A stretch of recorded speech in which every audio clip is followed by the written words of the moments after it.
Hello, in this video I'm going to talk about IELTS essay types. Let's start with the list. So the first essay type is an opinion essay, the second one is advantages and disadvantages essay, the third one is discussion essay, the fourth is problem solution or cause solution essay, and two-part essay or two-part question essay. Let's take a look at them more precisely.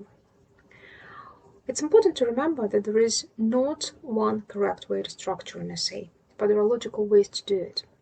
The conventional essay style is to begin and end with an introduction and conclusion, but what goes in the middle can be organized in different ways, as long as learners address the requirements of the task, as you can see from the suggested structures below. One paragraph does need to have a clear topic, sentence, or point. So it's important that the learners are able to organize the ideas into paragraphs in this way. Here are some logical ways to organize the different types of IELTS essay. And we are going to begin with an opinion essay. As you can see from the slide, you may have two different scenarios. Paragraph number one, introduction plus writer's opinion, reason number one, reason number two. You might go with reason number three, as long as you understand that you can write 250 words. And of course, I believe reason number three will take more words. So you just need to measure time at the exam, because you're going to have about 40 minutes for writing task number two. And of course, we shouldn't forget about the conclusion. The second scenario includes introduction plus writer's opinion, reason number one, reason number two, opposing opinion, and a conclusion. So let's take a look at an example topic. Some people say that the way we interact using technology is having a negative effect on relationships. To what extent do you agree with this? So to what extent? Just give us your opinion. Give reasons for your answer and include any relevant examples from your knowledge or experience. This is very important. You shouldn't forget about examples from your life, from your practice, from your work, and of course, you need to share knowledge with the reader. Know that it's not necessary to include reasons for opposing point of view in an opinion essay, as the task is to put forward the learner's point of view and justify it, so it is enough. However, learners may want to include it in a separate paragraph, or they may want to mention it and then dismiss it. For example, the writer can say, well, some people believe something or somebody because of something. It is clear that the argument regarding something is much more persuasive. Let's continue with the second type. It's advantages and disadvantages. Again, we can go with different ways of organizing our thoughts. We may have introduction here, advantages and disadvantages, and conclusion. Or we may start with disadvantages and then go with advantages and the conclusion. As an example, I'm going to use technology and relationships again. So some people say that the way we interact using technologies have a negative effect on family relationships, while others say it improves our ability to build family relationships.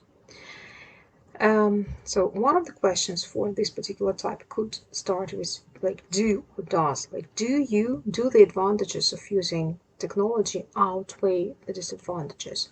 And for this question, you need to present your opinion. So do the advantages outweigh or not? Your answer should be yes, the advantages do outweigh, or no, they do not. So you present your opinion. It's necessary here.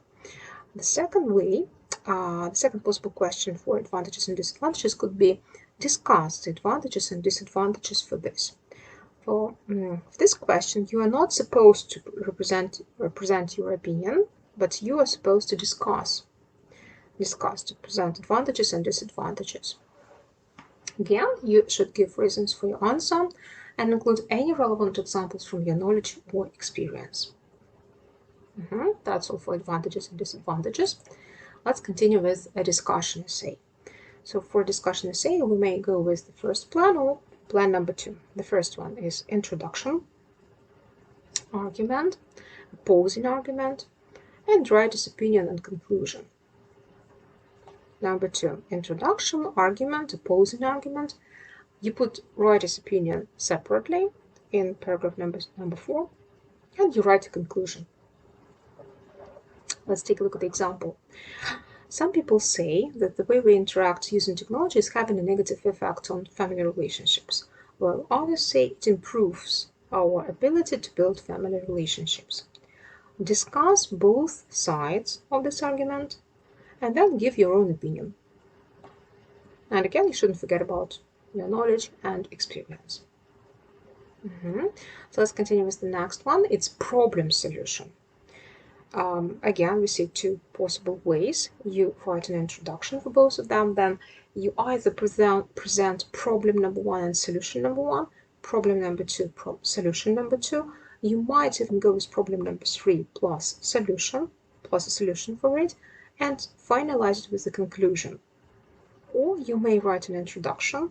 You may separately put problems, then you write all the solutions for the problems mentioned above, and you finalize your work with the conclusion.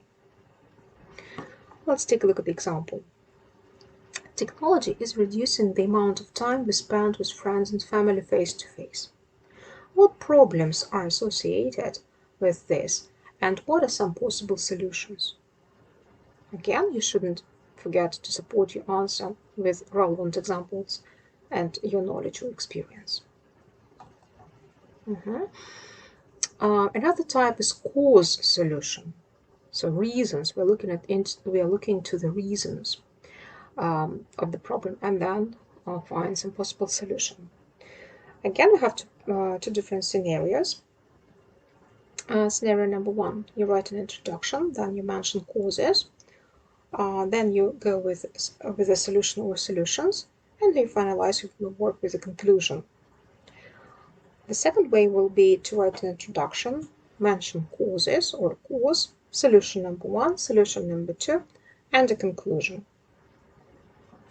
Let's take a look at the example. Some people believe that our ability to build social relationships at work is decreasing. What has caused this situation? What are some possible solutions to this problem? So you are asked to give the reasons. What are the causes? And what could be the solutions? And again, don't forget to support your answer and include relevant examples from your work, from your knowledge or experience. And the final type you're going to talk about today is 2-part essay or 2-part question essay. So you see there's only one way, one recommended way to organize your writing. So it can be an introduction. The second paragraph is first part of an essay question. Then you answer the second part of the essay question, and then you write a conclusion. Let's take a look at the topic. Communication via technology has increased significantly in recent years. Why do people like communicating this way? When is face-to-face communication necessary? Give reasons for your answer and include any relevant examples from your knowledge or experience. So you see, so first you answer the first question, and then you deal with the second one. That is all. Thank you very much for your attention.